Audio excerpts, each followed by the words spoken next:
Bon, on va démarrer, je pense, si c'est OK pour tout le monde. Alors, Ok pour moi. Bonne conf à tous. super, merci. Alors, du coup, rebonjour tout le monde.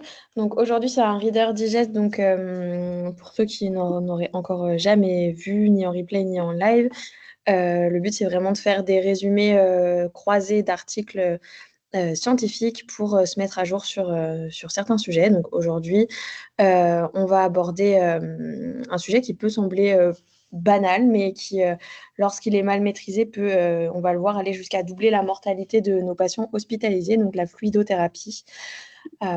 Et donc, on va pour cela balayer 3 articles. On va revenir un peu plus en détail dessus, mais le principal pilier, ça va être les recommandations de 2024 qui concernent 100% la fluidothérapie. Et puis, on va croiser ça à un article qui s'attache particulièrement aux patients rénaux, qu'ils soient aigus ou chroniques, et un article qui va plus s'attarder sur les particularités de la gestion lors de l'anesthésie. Donc, comme je vous l'ai dit, sujet qui peut paraître banal, la fluido, voilà, c'est vraiment un acte qu'on fait quotidiennement.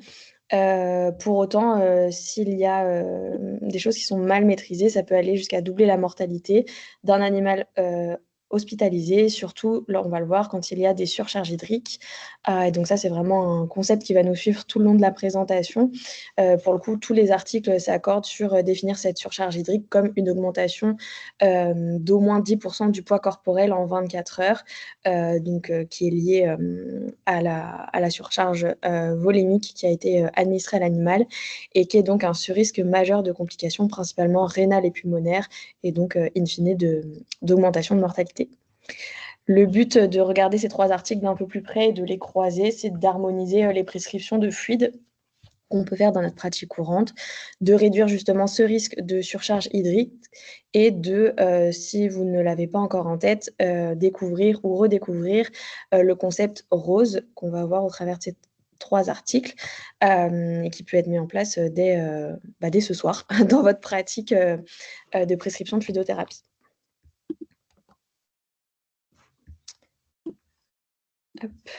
Alors, on va balayer rapidement. Donc, je vais rapidement juste vous redire d'où sortent ces 3 articles, que je vous invite d'ailleurs à aller consulter plus en détail ensuite si vous voulez plus d'infos, surtout celui de 2024, là, des recommandations fluido. On va s'attacher sur les principes communs vraiment fondateurs qui mettent en avant tous les 3. Et ensuite, on va regarder plus en détail ce que veut dire là, ces différentes phases du principe ROSE. Et on va focus sur les cas particuliers, notamment abordés par ces articles, donc les patients rénaux et les patients en anesthésie. Et puis voir comment du coup surveiller ces risques de surcharge. Alors, du coup, ces 3 articles, bon, pour revenir très rapidement dessus, parce que je vous en ai déjà parlé dans l'intro. Donc l'AAHA 2024, c'est les nouvelles lignes conductrices, les guidelines concernant toute la fluidothérapie. C'est un article ultra complet de 32 pages avec 278 références. Ils ont vraiment fait le truc, essayé de faire le truc le plus pédagogique possible. Il y avait une petite mascotte que je vous ai mis ici. Bon, il n'a pas l'air très en forme, cette petite mascotte, il tire un peu la gueule, mais ils ont fait voilà, pas mal d'infographies pour vraiment faire passer leurs concepts clés. Donc, je vous invite à aller voir sur le site internet des guidelines où on peut télécharger ces infographies. Donc, on peut aussi les mettre dans les cliniques. Et puis voilà, ça donne des supports assez visuels.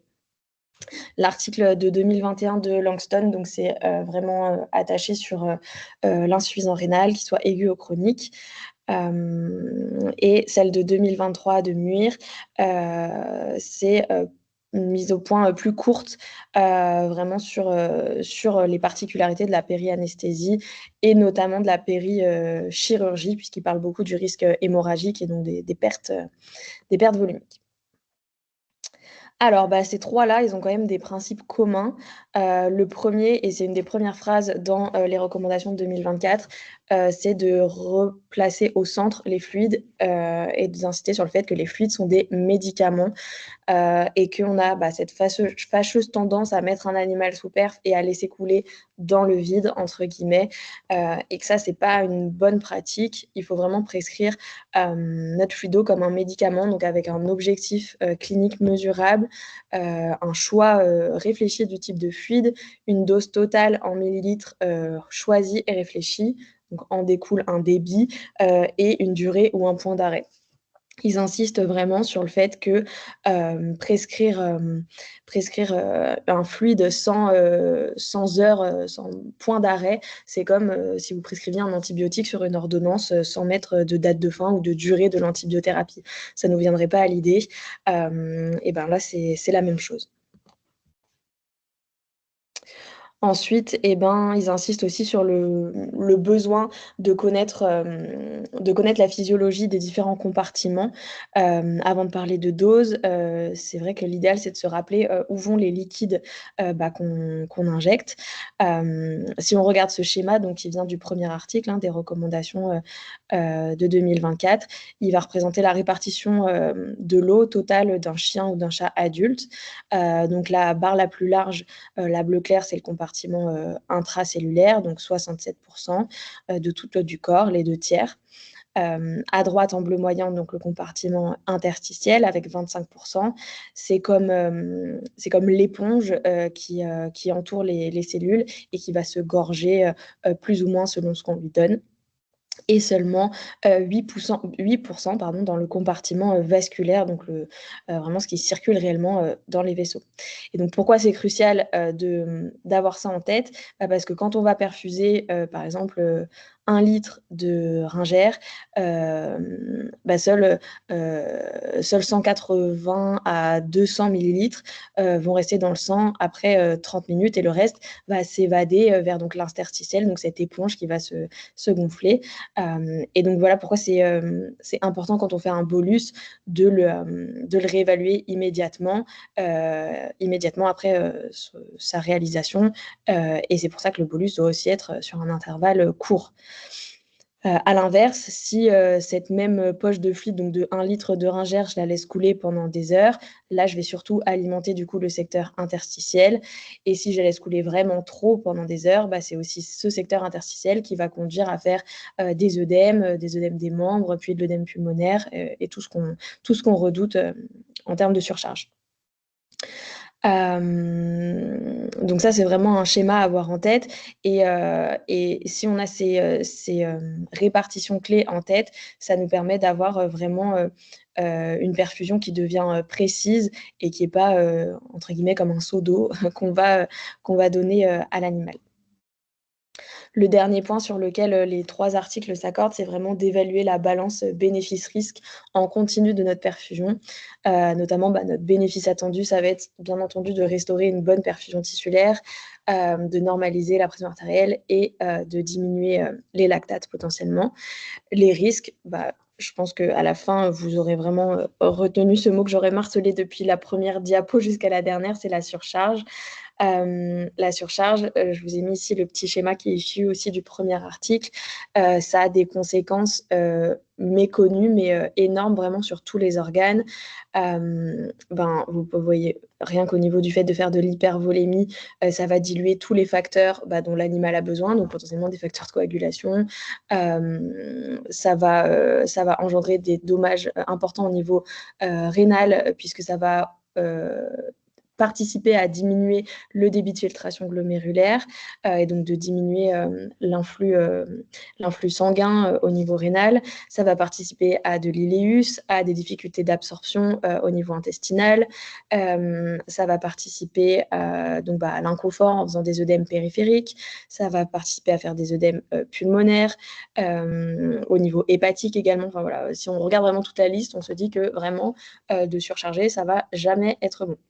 Donc, les 3 articles s'accordent sur le fait qu'une surveillance rapprochée est essentielle dès lors qu'on branche une perfusion à un animal. Ça va passer par le fait de le peser, de suivre potentiellement sa diurèse et de réaliser fréquemment des POCUS, principalement thoraciques. Alors ensuite, ils s'accordent tous plus ou moins, alors c'est juste que c'est dit avec des mots différemment, mais sur le fait de réaliser cette fluidothérapie avec, différentes phases. Et le principe qui revient le plus, c'est les phases ROSE, donc R-O-S-E, qu'on va décomposer. Hem Dans, l'article, Langston où on est vraiment ciblé sur le rein, on utilise, ce phasage-là, donc rose.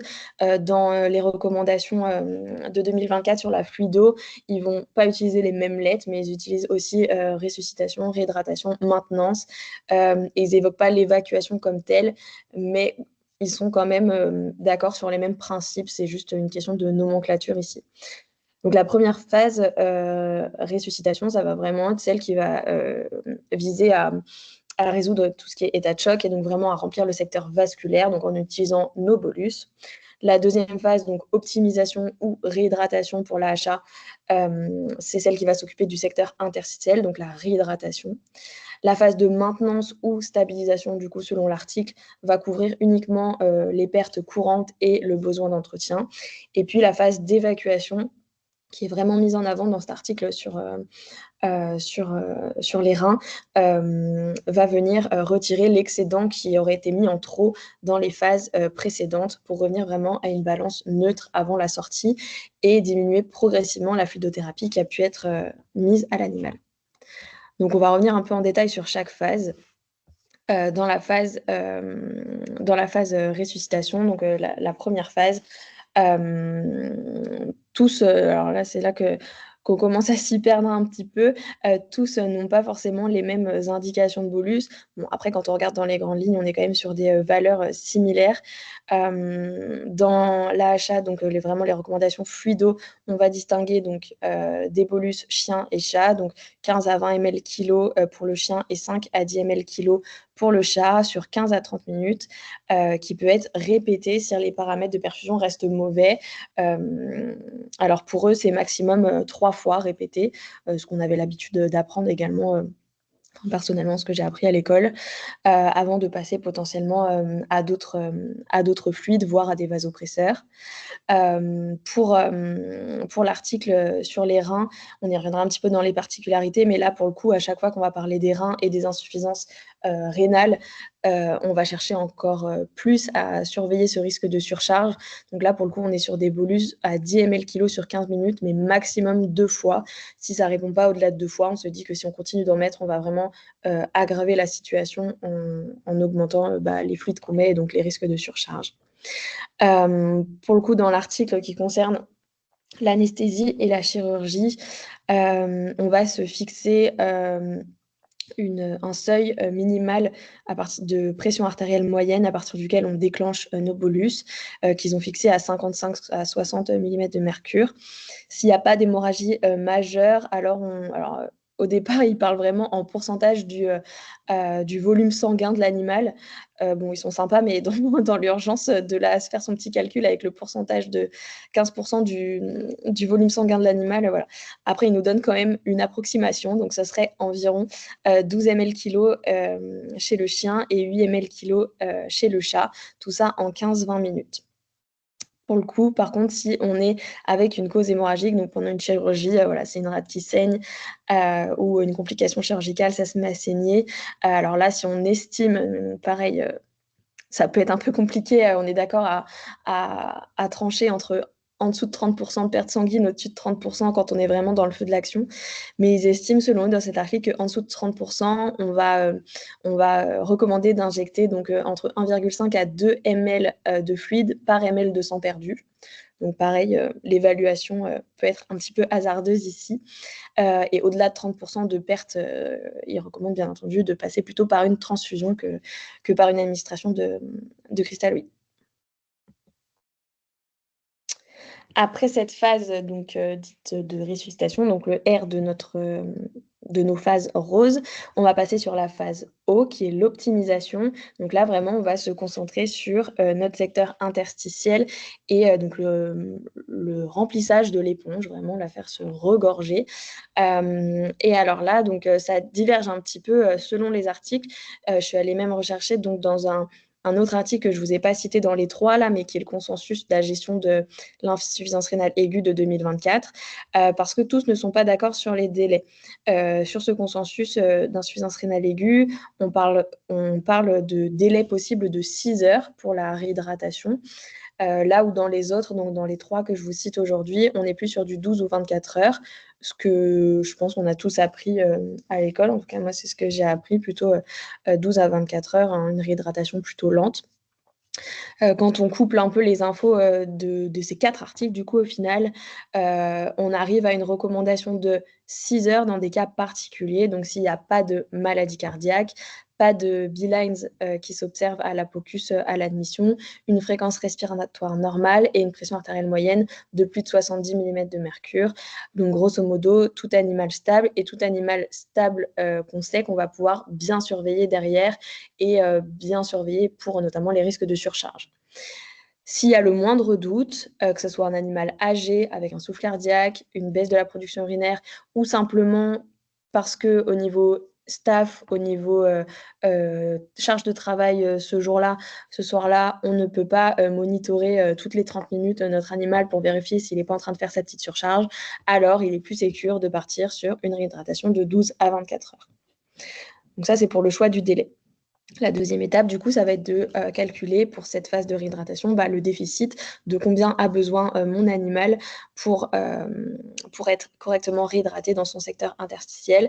Et pour ça, on va utiliser donc la formule basique de la multiplication du poids par notre pourcentage de déshydratation, donc qui va être évalué cliniquement par le pli de peau, la sécheresse des muqueuses, et les yeux enfoncés, enfin voilà, tous nos critères cliniques de déshydratation qu'on a l'habitude d'utiliser. Une fois qu'on a ce délai et ce déficit total, on va calculer notre débit du coup par une division en ml/heure. Et là, par contre, ce qui va être vraiment important, c'est de noter l'heure de fin, puisque là, on choisit de remplir notre éponge. Donc vraiment, c'est visuel. On va regorger notre éponge du secteur interstitiel, mais le but, c'est pas qu'elle déborde. Une éponge, une fois qu'elle est full en eau, si elle déborde, ça va venir faire de l'œdème, ça va venir, l'eau, elle va aller n'importe où, mais elle sera en trop dans notre animal. Et c'est là qu'on arrive dans tous nos risques vraiment sévères et de mortalité liés à la surcharge. Donc, quand on choisit un protocole de réhydratation lié à notre déshydratation et au déficit, on note l'heure de fin sur le plan de perfusion. Donc, ça peut être noté sur la fiche de SPID, ça peut être noté en gros sur le pouce perf, ça peut être paramétré dans le pouce perf avec le VTBI, là, ça dépend du modèle que vous avez, mais le volume total qui va être administré pour que d'une manière ou d'une autre, que ce soit par le veto, par le vet nurse, par l'ASV, par la pompe toute seule si elle est paramétrée, mais ça s'arrête à l'heure de fin, comme on arrêterait un antibiotique le jour où il doit être terminé. Et pendant que va se dérouler donc cette réhydratation, donc cette phase d'optimisation, on va conseiller dans ces 3 articles toute une surveillance, donc qui va être différente selon si on a choisi un délai de réhydratation sur 6 heures ou sur 12 à 24 heures. Sur 6 heures, on sait qu'on pousse un petit peu la machine, hein, on y va plus fort dans les débits, donc on va avoir une surveillance plus rapprochée pour éviter les surcharges.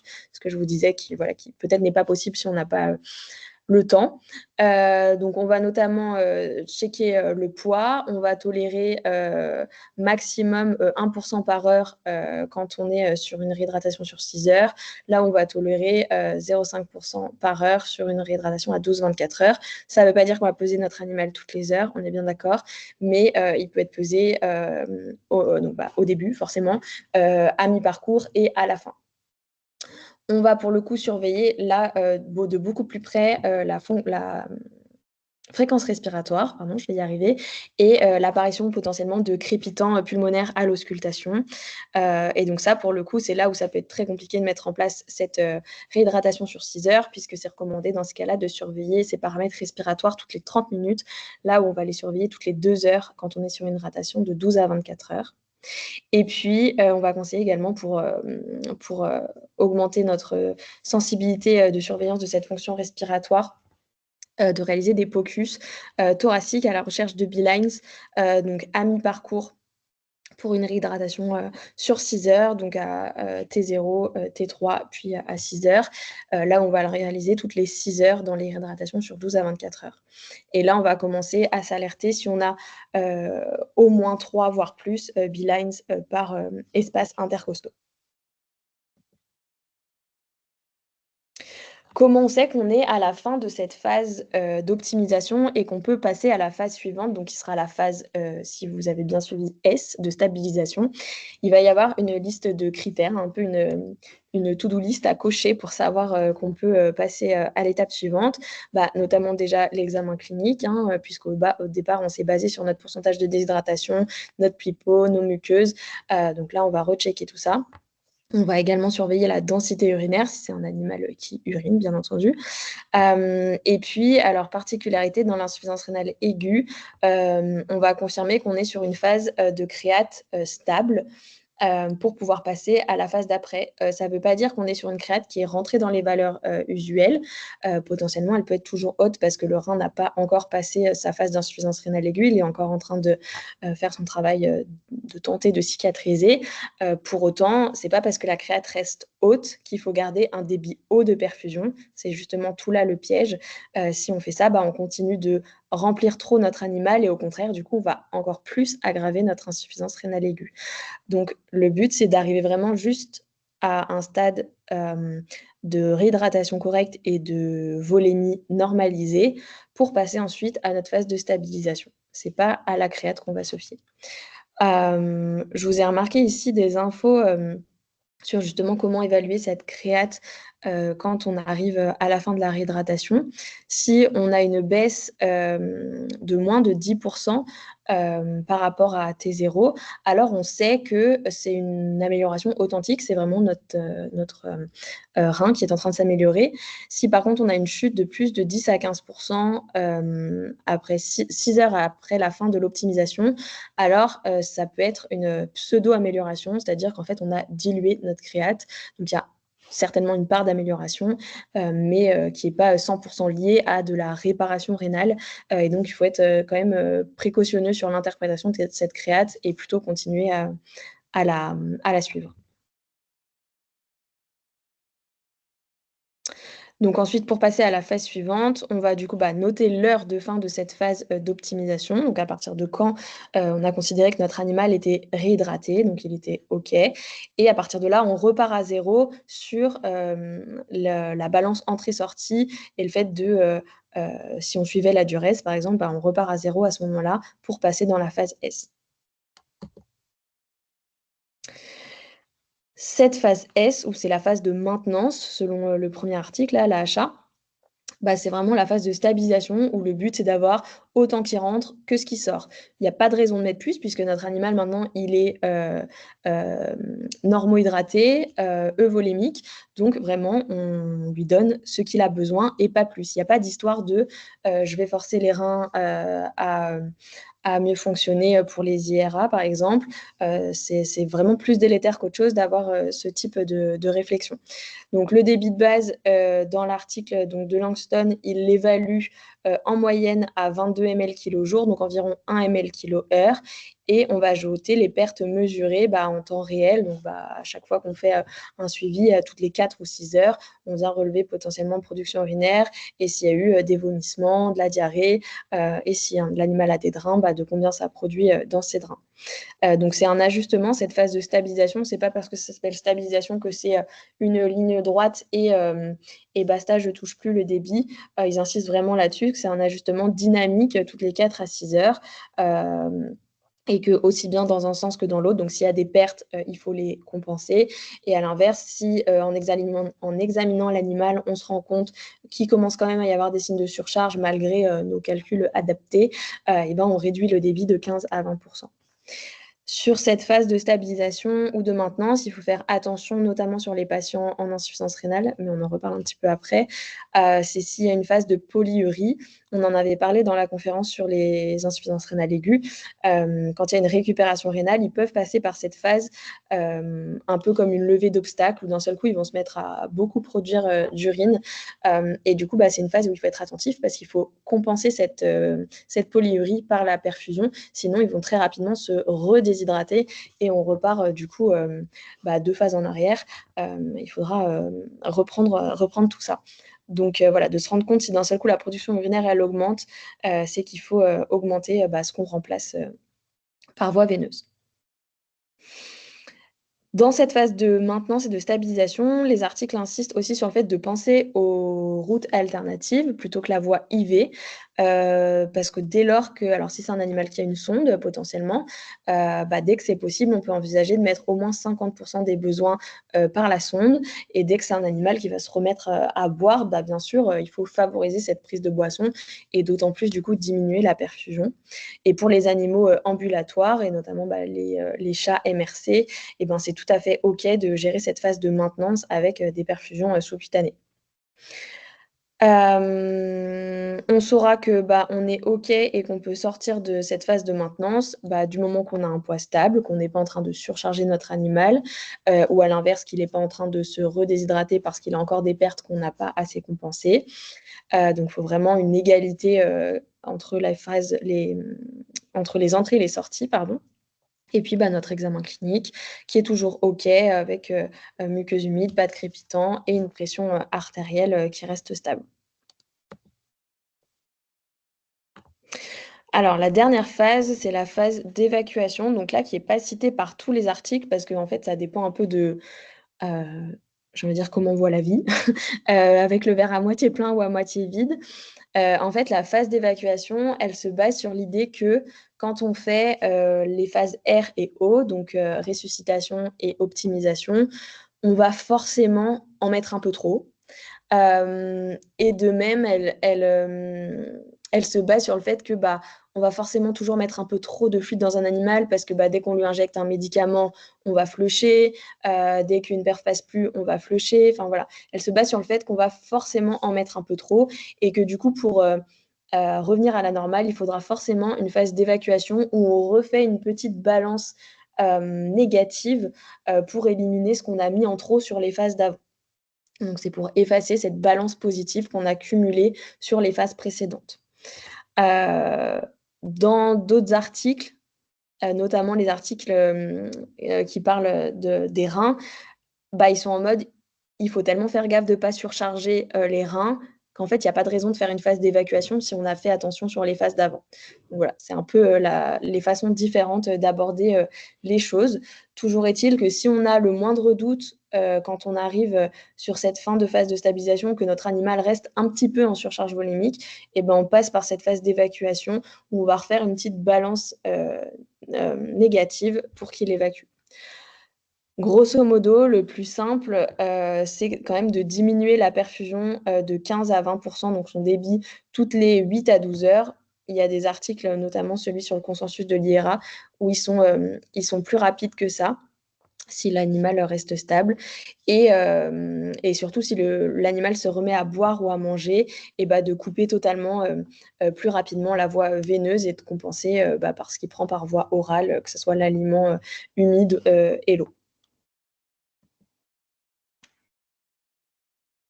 Donc sur les focus particuliers, on en a déjà pas mal parlé avec les exemples, mais c'est vraiment pour refocus sur ces 2 cas qui étaient abordés dans les articles. Dans l'article, donc sur l'insuffisance rénale aiguë, on adapte ce, concept rose et donc les différentes phases, version rein.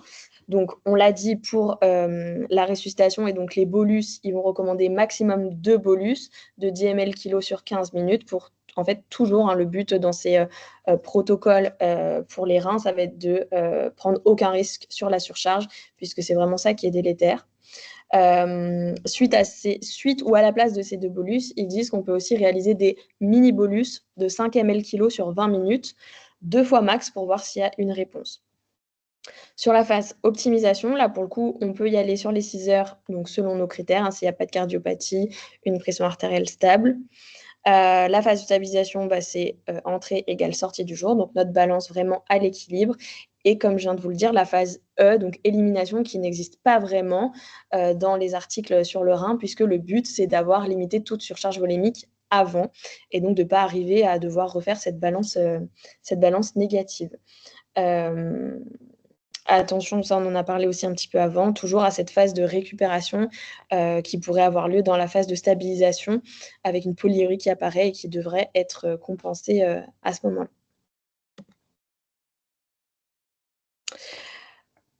Comme le but, c'est toujours de limiter la surcharge dans ces cas d'insuffisance rénale, il y a plusieurs critères qui sont évoqués pour ils appellent ça désescalader l'administration par voie intraveineuse. Et du coup, à partir de quand on peut vraiment commencer à diminuer notre perfusion intraveineuse pour limiter ces risques de surcharge. Donc, d'abord, on va se baser sur la volémie. Si on a des critères de volémie qui serait normal à l'examen clinique, donc on n'a plus de soucis de pression artérielle, de pouls, de couleur de muqueuse, et pour autant, on n'a pas non plus de signes de surcharge, donc on voit qu'au niveau de la volémie, on est OK. Au niveau de la diurèse, si on a potentiellement une reprise de diurèse à plus de 1 ml/kh sans diurétique, ça veut dire que l'animal il va être capable par lui-même de continuer à éliminer par ses urines. Donc on peut se calmer sur la voie intraveineuse de fluide. Si on a aussi des électrolytes qui sont stables, notamment le potassium, et puis si on a une prise orale spontanée d'au moins 50% de l'apport calorique et de l'eau bue. J'insiste sur le côté rénal puisque du coup, on a quasiment tous, on va pas se leurrer, l'habitude de laisser sous perf un animal dans l'espoir qu'il normalise sa créate et jusqu'à ce qu'il normalise sa créate et de laisser sous perf potentiellement à haut débit. Et ça, pour le coup, c'est ça l'erreur puisque le but, c'est pas de surremplir le rein. Le rein, il n'a pas besoin d'être inondé pour continuer à fonctionner. Au contraire. Donc le but, ça va vraiment être de passer sur cette phase de stabilisation, voire d'arrêt de fluidothérapie dès que la créate est stable sur 24 heures. Parce que dans tous les cas, ce n'est pas de continuer votre fluidothérapie à une haute dose qui va continuer d'améliorer la créate. Ça va juste éventuellement la diluer un petit peu, mais ce n'est pas de l'amélioration. Donc, du moment que la créate est stable sur 24 heures, on passe à la phase de stabilisation. Et si l'animal reprend de l'eau par lui-même, on passe carrément à la phase d'arrêt. Les cas particuliers, c'est si la créate est encore très élevée, mais en diminution. Du coup, on va rester sur notre phase de stabilisation. Si l'animal boit peu et si on a une polyurie qui perdure après la phase de stabilisation, évidemment, on ne va pas lui couper sa perfusion parce qu'il ne sera pas capable de compenser. Donc, on continue d'assurer l'apport avec notre perfusion. Pour le cas particulier de la périanesthésie ou périchirurgie, dans ce cas-là, dans l'article 3, ils vont conseiller des bolus en fonction du stade ASA ou en fonction aussi de comment était perfusé l'animal avant l'induction. Je ne vais pas vous lire chaque débit, mais voilà, c'est des débits recommandés par cet article. On revient sur nos critères qui déclenchent les bolus en fonction donc, de la pression artérielle moyenne, si elle perdure basse plus de 2 minutes. Et donc, on va avoir si on n'a pas d'hémorragie, des bolus de 12 ml/kg pour le chien et de 8 ml/kg pour le chat, maximum 2. Si ça persiste malgré ces bolus, alors il est recommandé dans l'article de réduire l'agent d'anesthésie volatile et potentiellement de mettre en place une CRI de dobutamine. Alors, on a beaucoup parlé de surcharge depuis le début et ils insistent énormément sur ces articles. Mais donc, comment on va surveiller ce point-là? On va essayer donc de la détecter le plus précocement possible, voire même de la prévenir et puis lorsqu'elle est là, de la traiter. Donc, pour la détecter, on a dit qu'on allait peser les animaux. Donc, la recommandation, c'est vraiment de les peser 2 fois par jour au minimum pour se rendre compte de ces potentiellement prises de plus de 10% sur 24 heures, qui serait signe donc d'une surcharge significative, de maintenir une feuille d'hospitalisation avec la partie fluidothérapie bien remplie qui vraiment décompte les entrées et les sorties pour se rendre compte à vue d'œil si il y a une polyurie qui qui a l'air d'arriver et qu'elle n'est pas compensée par la perfusion, par exemple. L'examen clinique, bien sûr, notamment, donc on l'a dit, les signes d'œdème périphérique, l'auscultation respiratoire, le jetage nasal, les signes potentiellement même d'épanchement abdominal ou thoracique. Le fait de réaliser des POCUS thoraciques et alors, quand on veut pousser un petit peu, on peut aussi réaliser des mesures donc j'arrive jamais à le dire, de collapsabilité de la veine cave caudale lorsqu'on fait la POCUS. Ça nous donne des indications vraiment sur l'état de volémie de l'animal. Bon, déjà rien qu'avec un bon examen clinique et une pesée, c'est déjà vraiment de très bons indicateurs pratico-pratiques. Pour prévenir, je vous ai remis les mêmes choses, hein. Prévenir, c'est ce qu'on vient de dire, donc peser 2 fois par jour pour se rendre compte directement dès qu'il y a un début de problème, quoi, un début de surcharge qui a l'air d'apparaître. Et puis surtout d'avoir un plan de fluido clair avec l'objectif, l'heure d'arrêt, ça limite ces risques de surcharge. Si on arrive dans la surcharge, comment on va traiter? Déjà, on va arrêter immédiatement les perfusions IV et on va réaliser une dose test de furosémide de 0,25 à 0,5 mg/kg qui peut être répétée toutes les 8 heures si on estime qu'au bout de 8 heures, la surcharge est toujours présente et significative. Selon comment s'est manifestée cette surcharge, on peut avoir besoin de mettre l'animal sous oxygène, voire de réaliser une thoracosynthèse s'il y a de l'épanchement pleural.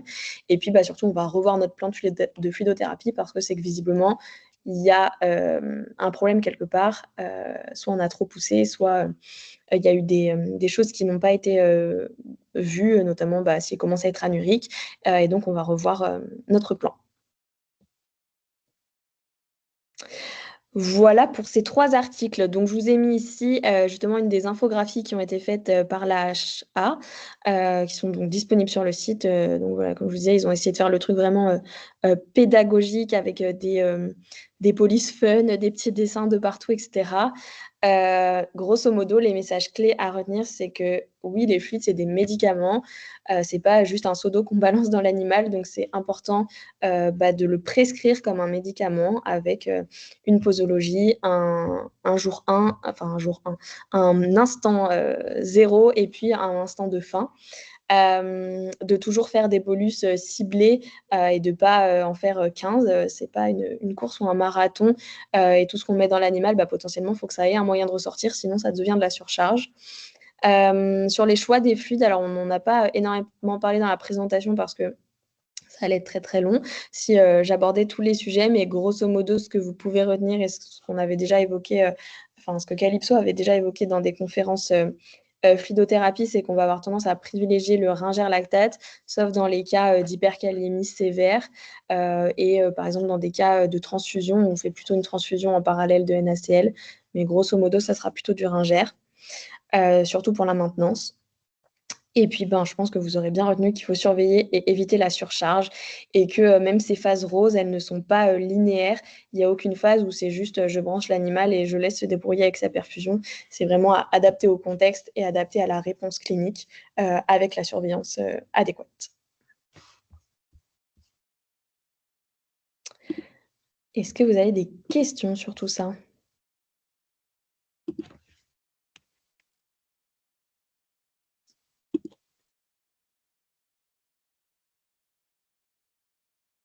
Au niveau de pour le calcul de la correction de la déshydratation, je suis en train de retrouver mes équations, mais moi je partais sur. Attends.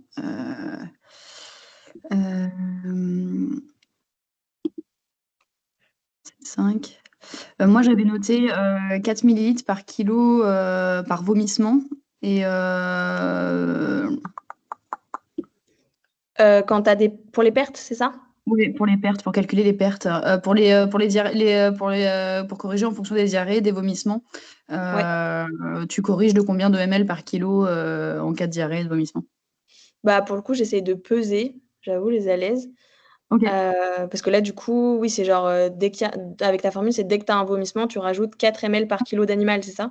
Ouais, mais ça commence à dater. C'était quand j'étais au Chuva, c'était les calculs qu'ils faisaient Ouais. au SI. Bah, en soi, Et, quand il n'y a pas de possibilité de peser, oui, il faut une formule basée sur le poids de l'animal.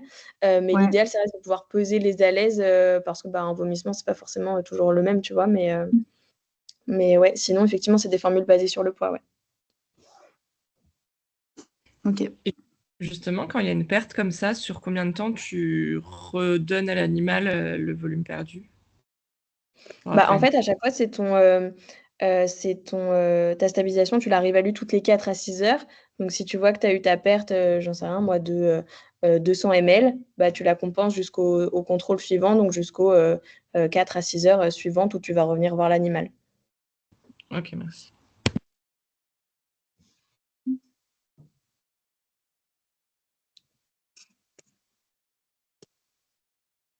Grosso modo, non, je l'ai pas allumé ici le site. Mais là, tout est en accès gratuit sur ce site-là de l'AHA. Et alors, je ne pouvais pas vous mettre tous les tableaux parce que ça allait être imbuvable sur le PPT, mais je vous invite vraiment à aller voir cet article. Bah, d'ailleurs, que sur le groupe WhatsApp Cas Clinique, je crois que c'est Pierre-André qui l'avait déjà partagé. Parce qu'il y a vraiment plein d'infographies dedans, de tableaux pratico-pratiques, même pour les complémentations. Enfin, voilà. C'est vraiment la Bible de la fluido.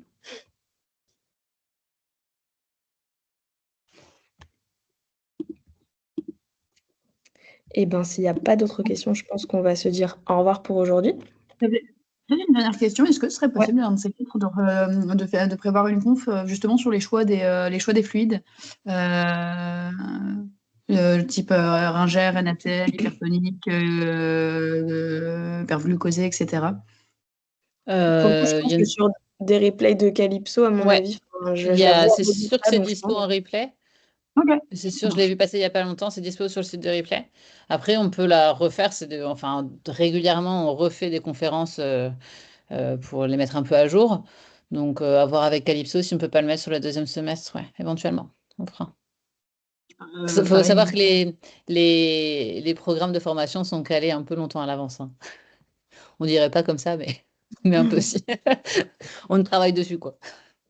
Donc, deuxième semestre, on pourra éventuellement y réfléchir. Si c'est quelque chose que tu veux faire, soit Pauline, parce que tu es très branchée de fait de ta boîte sur la fluido, etc., c'est OK aussi, hein, si ça te branche. Bon, peu importe, si Calypso, on a une de prête, c'est très bien aussi. Oui, je me doute. OK. D'autres questions ou même des suggestions si vous avez besoin qu'on fasse des points sur certaines choses, n'hésitez pas. Si Pauline, tu veux y aller et que tu as des contraintes, C'est pas de bon, problème. C'est le moment de vous exprimer. Ou jamais. Bon, pas jamais, c'est pas vrai.